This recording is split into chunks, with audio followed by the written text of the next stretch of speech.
Everyone, welcome to the Nexus Academy to develop the passion of learning. आज हम लोग class 10th standard का mathematics का first chapter start करने वाले हैं, जो बहुत ही इंटरेस्टिंग और इम्पोर्टेंट रहने वाला है।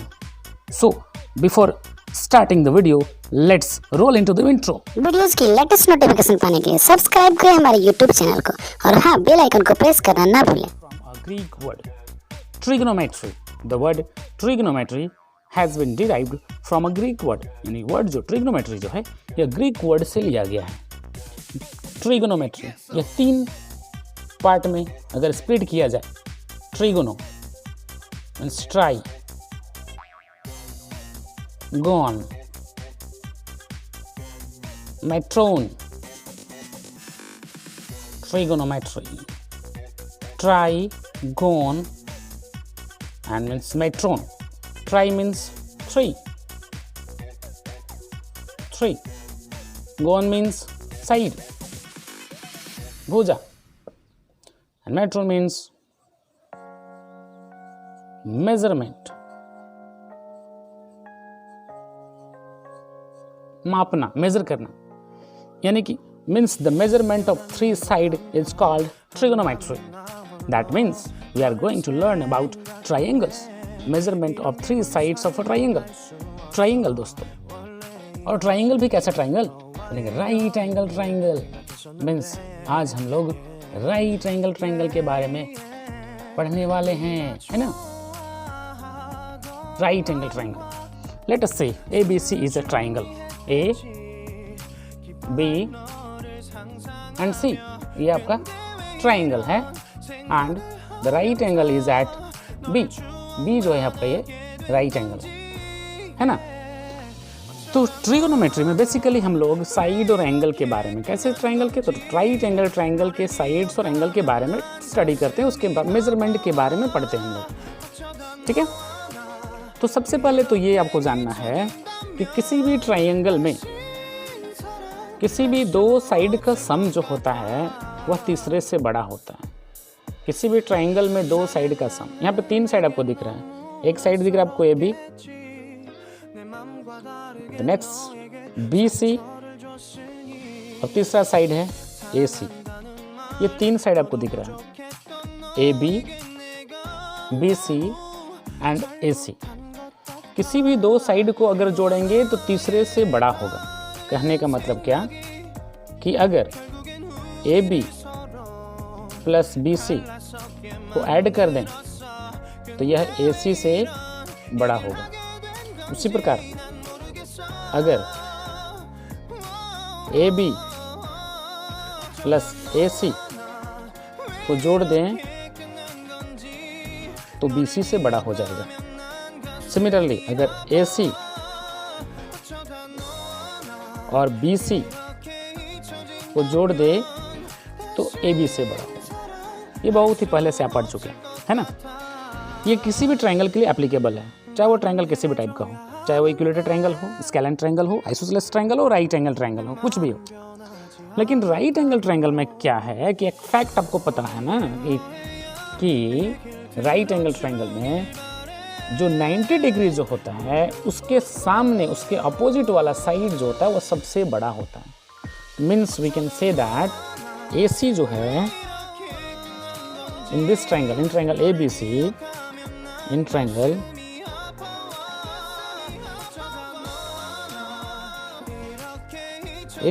ABC,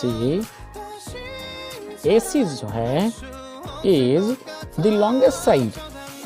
AC जो है वह सबसे बड़ा साइड है।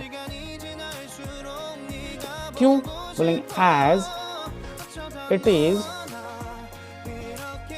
opposite to angle B which is 90 degree. यानी किसी भी राइट एंगल ट्रायंगल में जो 90 डिग्री के अपोजिट वाला साइड जो होता है वह सबसे बड़ा होता है, और इसे हम लोग हाइपोटेनस कहते हैं।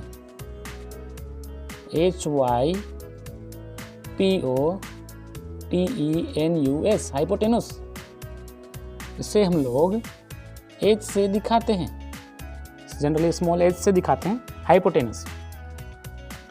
और ये पार्ट जो रहा आपका, इससे हम लोग जनरली बेस बोलते हैं, बेस आधार जिस पे ट्रायंगल टिका हुआ है। मान लीजिए आपका है बी, स्मॉल बी दिखा दीजिए, इसे भी स्मॉल एच दिखा दीजिए, कोई दिक्कत तो ऐसे नहीं है। और ये पार्ट जो है, ठीक है, ये पार्ट जो है perpendicular,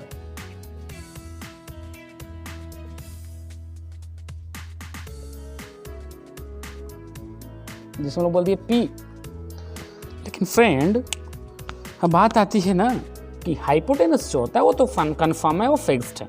hypotenuse is always opposite to the right angle triangle, और हाइपोटेनस जो होता है is always the greatest side of the triangle. Right angle का सबसे बड़ा साइड जो होता है वो हाइपोटेनस होता है। लेकिन बेस और परपेंडिकुलर जो है ये फिक्स्ड नहीं है दोस्त, वह वेरी करते रहते हैं। अब कैसे वेरी करेंगे तो बात आती है, देखिए। तो अब हम लोग देखेंगे क्या यहाँ पे कि किसी भी राइट एंगल ट्रायंगल में हम लोग जो यहाँ पढ़ने वाले हैं वह हम लोग किसी भी एंगल का रेशियो के बारे में पढ़ने वाले हैं। एंगल का रेशियो के बारे में, means what is the ratio of angle A, ratio of angle C, इस तरह से। तो सबसे पहला टर्म जो हमको पढ़ना है वह होता है साइन। साइन क्या? तो या तो एंगल ए या तो एंगल सी। मान लीजिए ये एंगल ए है और ये एंगल सी है। पहले हम साइन ए यानी साइन ऑफ एंगल ए की बात करते हैं। तो साइन ए की जब बात करते हैं तो ये एंगल ए जो दिख रहा है इसके अपोजिट वाला साइड को हम लोग परपेंडिकुलर कहते हैं। अपोजिट वाले साइड को क्या कहते हैं? परपेंडिकुलर कहते हैं। मीन साइन ए जो होता है that is side opposite to angle A divided by adjacent side।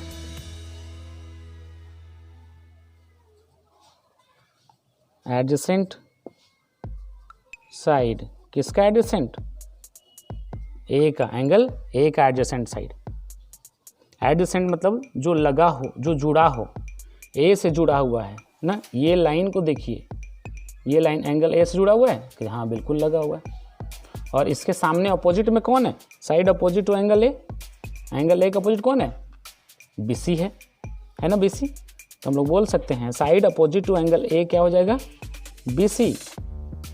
और एडजेसेंट साइड इस एंगल ए से जुड़ा हुआ बोलेंगे बेस। बेस कौन? बीसी। तो ये भी इस तरह से। तो बारी बारी एक एक करके हम लोग सबको लिखते हैं। जो जो टर्म हमें पढ़ना है उसके बारे में एक एक करके हम लोग देखते हैं। जैसे पहला टर्म जो आपका है वह है साइन थीटा यानी साइन ए। उसके बाद है cos of angle A, tan of angle ए। ठीक है, साइन, कॉस, टैन, इस तरह से। ठीक है, तो सबसे पहले देखिए कि याद कैसे किया जाए। बहुत ही छोटे से सिंपल तरीके से ना, ये हम लोग आसानी से इसको याद कर सकते हैं। तो सबसे पहले याद रखिए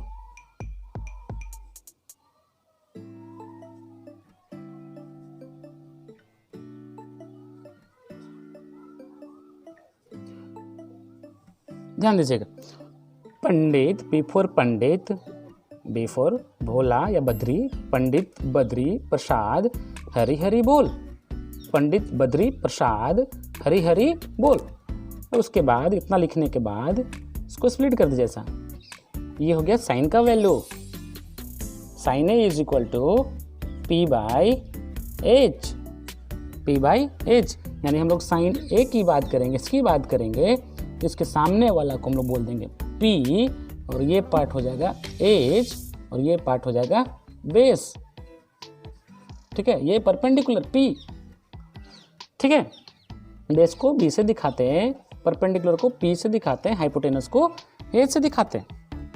अगर हम लोग इसकी बात करें B by H, B by H, ये हो जाएगा आपका कॉस का वैल्यू बी बाई एच। और लास्ट जो है आपका P by B. P by B जो हो जाएगा that is the value of 10 P by B है ना, सिंपल सा। पंडित बद्री प्रसाद हरी हरी बोल। अब ये पार्ट हो गया P by H साइन का value, B by H cos का वैल्यू, और P by B हो जाएगा tan का वैल्यू। और P B H आपको आसानी से समझ में आ चुका है।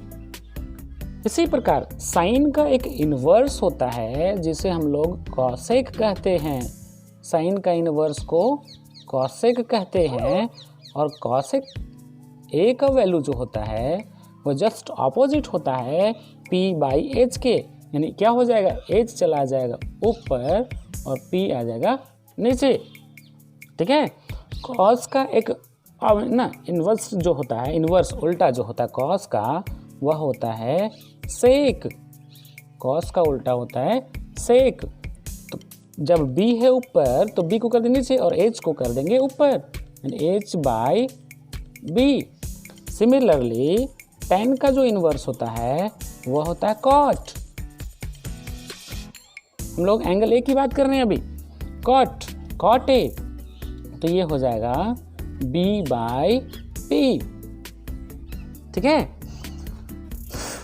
इतना करने के बाद हम लोग क्या देखे कि साइन का इन्वर्स कौन होता है, कॉसेक। तो हम लोग बोल सकते हैं कि साइन जो है, sine angle A is equal to 1 upon cosec A, 1 upon cosec A. उसी प्रकार कॉस की बात करें, कॉस का इन्वर्स कौन है, सेक है, तो बोल सकते हैं cos of angle A is equal to 1 upon sec A, 1 upon sec A. उसी प्रकार लास्ट जो है tan का भी देख लीजिए, tan A is equal to, tan का इन्वर्स कौन है, कॉट है, बोलेंगे 1 बाय कॉट ए। तो ये जो हम लोग देखे ये इन्वर्स है, साइन का इन्वर्स कॉसेक, या कॉसेक का इन्वर्स बोलेंगे तो साइन। ठीक उसी प्रकार कॉस का इन्वर्स सेक ए और सेक ए का इन्वर्स कॉस ए, दोनों तरफ से लिखा जा सकता है। tan ए का इन्वर्स कॉट ए और कॉट ए का इन्वर्स tan ए। तो हम लोग जो है एंगल ए के बारे में डिस्कस कर चुके हैं। उसी प्रकार हम लोग सी के बारे में भी फाइंड आउट कर सकते हैं।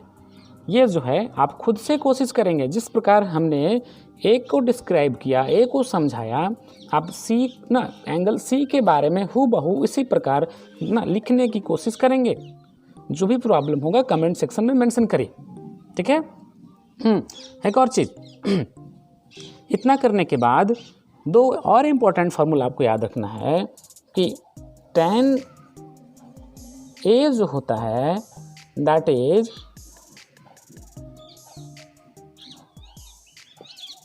Sine A by cos A होता है, sine A by cos A. यह बहुत ही इंपॉर्टेंट क्वेश्चन है, क्वेश्चन नहीं फार्मूला, बहुत ही इंपॉर्टेंट फार्मूला ये। ठीक है, दूसरा कॉट ए जो होता है that is sine A by cos A by sine A, cos A by sine A. या कोई कहीं और से नहीं आया, बस यहीं से आप करके देख सकते हैं। अगर करके देखना चाहते हैं देखिए कैसे होता है, साइन ए, या खुद से करेंगे आप लोग। ठीक है, टाइम को वेस्ट ना करें, वीडियो लेंदी हो जाएगा इसलिए। तो साइन, कॉसेक, कॉस, सेक, टैन, कॉट। साइन का इन्वर्स कॉसेक, कॉसेक का इन्वर्स साइन, कॉस का सेक, सेक का कॉस, टैन का कॉट, कॉट का टेन। और ये पी बी एच तो याद करने बताए, पंडित बद्री प्रसाद हरी हरी बोल। This is the value of sine, this is the value of cos and this is the value of tan. और जब हम लोग इन्वर्स कर देंगे तो ये निकलेगा आपको। ठीक है, अब इतना करने के बाद, ठीक है, इतना पहले जो है स्क्रीनशॉट ले लीजिए या तो नोट डाउन कर लीजिए। उसके बाद हम लोग जो है इसे किसी क्वेश्चन के हेल्प से हम लोग समझने की कोशिश करेंगे। Alright, okay.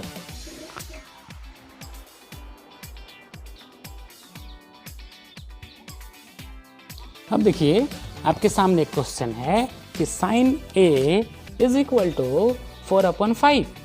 And you have to find the value of cos A. तो इस ट्रिगोनोमेट्रिक रेशियो में अगर कोई भी एक रेशियो अगर हमें पता है then we can easily find the other ratios. ठीक है, तो चलिए सॉल्व करने की कोशिश करते हैं। साइन ए 4/5, तो find the value of cos A. तो साइन ए का मतलब होता है P/H, P/H। तो मान लीजिए P किसे बोलते हैं, साइन ए अगर है तो ए के अपोजिट वाले को हम लोग बोलते हैं P, और H जो होता है वह 90 के अपोजिट होता है, तो ये हो गया H, है ना। तो साइन ए हमें पता है कि साइन ए जो होता है दैट इज P/H, और जो कि आपको वैल्यू दिया हुआ है P के बदले में दिया हुआ है 4 और H के बदले में दिया हुआ है 5। So let the ratio be in the form of K। मान लेते हैं ये P जो दिख रहा है दैट इज 4K, क्योंकि हम लोग किसी भी रेशियो में अगर कोई क्वेश्चन दिया होता है तो उसके साथ हम लोग वेरिएबल का यूज़ करते हैं, है ना। और H के बदले में जो 5 दिख रहा है इसे मान लेते हैं 5K। ठीक है, अब हमें निकालना क्या है, कॉस निकालना है, कॉस है। कॉस का फॉर्मूला होता है B/H, तो B तो हमें पता नहीं है, B तो ये है, ये तो हमें पता नहीं है, तो ये निकालना होगा। तो राइट एंगल ट्रायंगल में पाइथागोरस थ्योरम का यूज करके हम लोग इसे आसानी से निकाल सकते हैं, है ना। जो क्लास 8 में आप पढ़ चुके हैं पाइथागोरस थ्योरम। पाइथागोरस थ्योरम क्या था, बोलेंगे P² + B² is equal to H²। यही तो है पाइथागोरस थ्योरम, यानी किसी भी राइट एंगल ट्रायंगल के दो छोटे वाला साइड का स्क्वायर का सम जो होता है सबसे बड़े वाले साइड के स्क्वायर के बराबर होता है। Means the sum of the square of two smallest side of a right angle triangle is equal to the square of the longest side, और नॉट। यस, तो P जो दिख रहा है कितना दिख रहा है, 4K। देते हम लोग 4K का स्क्वायर। B जो दिख रहा है नहीं पता आपको, B को B छोड़ देते हम लोग, और H जो दिख रहा है वह 5K का स्क्वायर। ठीक है, तो B इज इक्वल टू हो जाएगा 5 5 से 25K स्क्वायर, और ये प्लस उधर जाके हो जाएगा माइनस 4 4 हो जाएगा 16K स्क्वायर। ये कर देंगे आप 9K square, means B² is equal to 9K square. Therefore B is equal to √9K square, और यू कैन से सिंपली अगर स्क्वायर हटाएंगे तो इधर रूट चढ़ेगा तो 3 हो जाएगा, ये बन जाएगा K, 3K, है ना। तो ये हम लोग फाइंड आउट कर लीजिए। वैल्यू ऑफ बेस जो है आपका दैट इज 3K, है ना। अब हम लोग तो फाइंड आउट कर लिए इसको। अब इतना फाइंड आउट करने के बाद ये जो हम लोग फाइंड आउट किए वैल्यू ना, बेस का मान निकला आपका 3K। हमें तो निकालना था कॉस ए, तो कॉस ए के पास चलते हैं। तो कॉस ए जो होता है, कॉस ए जो होता है दैट इज B/H। B का वैल्यू आपके सामने है 3K और H का वैल्यू 5K। अब ये तो दिख रहा है डिवीजन में, तो K को आप कैंसिल कर देंगे, that means that is 3/5 and this is the value of cos A. I hope आपको आसानी से समझ में आ चुका होगा। ठीक है, इसी प्रकार जो है 1-2 क्वेश्चन और देते हैं आपको, आप खुद से सॉल्व करें, आंसर को कमेंट सेक्शन में मेंशन करें। ठीक है, ओके।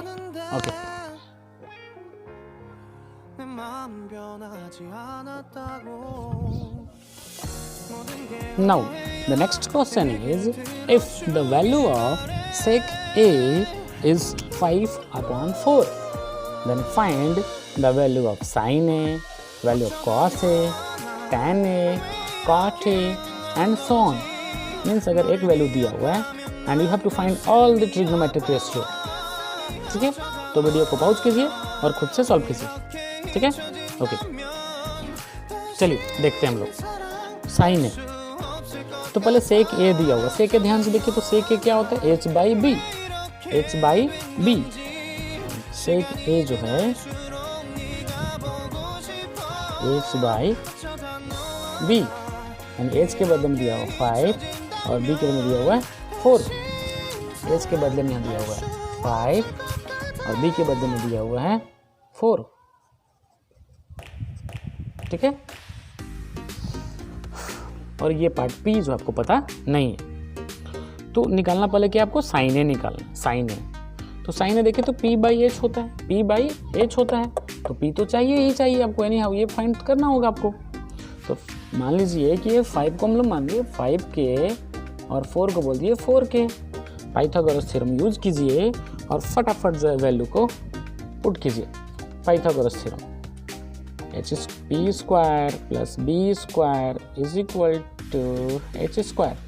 p का स्क्वायर नहीं पता, एज इट इज। b का स्क्वायर 4k का स्क्वायर कर दीजिए। h का स्क्वायर 5k का स्क्वायर कर दीजिए। p का स्क्वायर बोलेंगे 25k स्क्वायर माइनस ये जो है प्लस मतलब माइनस हो जाएगा 16k स्क्वायर, यानी कि हो जाएगा 9k square. That means p is equal to 3k। p is equal to 3k। p क्या हो जाएगा आपका 3k हो जाएगा, यानी कि p का वैल्यू तो हम लोग फाइंड आउट कर लिए। अब इस वैल्यू को क्या कर देंगे, यानी कि यहाँ पे पुट कर दिए, ये हो गया आपका 3k। ठीक है, अब जो है इतना करने के बाद सॉल्व करते हैं। Sine A is equal to p by h. p कितना है 3k, h कितना है 5k, दैट मीन्स 3/5। ये हो गया। कॉस का निकालना है। कॉस का क्या होता है b बाई एच। b क्या आपका 4k, h कितना है 5k, दैट मीन्स 4/5। इसी तरह जो है आप करते जाएंगे, सॉल्व हो जाएगा। एक जो हम लोग 10 निकालते हैं, क्या निकालते हैं, एक बार 10 निकाल लेते हैं। 10 निकाल लेते हैं। 10 क्या होता है, ध्यान से देखिए यहाँ पे p बाई b। p कौन है 3k और b कौन है 4, यानी 3/। इसी तरह से जो है आप खुद से प्रैक्टिस करेंगे तब भी जो है सारे फार्मूला जो आपको याद होता चला जाएगा। इसी तरह बनाने में फिर मन भी लगने लगेगा। ठीक है, तो आज के लिए इतना काफ़ी है। फिर मिलते हैं हम लोग, बहुत ही जल्द मिलते हैं अगले वीडियो में। कुछ क्वेश्चन का प्रैक्टिस करवाऊंगा उस दिन, और साथ ही साथ कुछ और नए फार्मूले लेकर के आऊँगा। Till then have fun, bye bye, see you in the next video. Okay.